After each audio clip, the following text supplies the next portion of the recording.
nabalot nga ng tensyon yung ilang bahagi ng surprise rally. Yan ang tawag natin dyan. Surprise rally sa EDSA po yan kanina.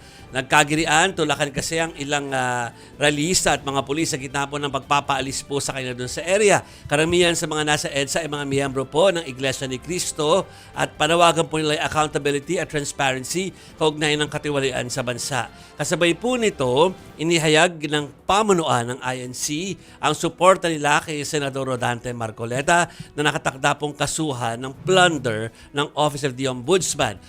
Hindi naman daw sila tutol sa pagpapatupad ng batas, kundi sa pagbaluktot nito.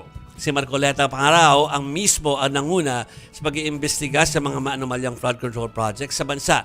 Nagtataka rin ang INC kung bakit plunder ang kaso kay Marcoleta na tumanggap lang ng campaign donation. Hindi naman daw ito galing sa pera ng taong bayan.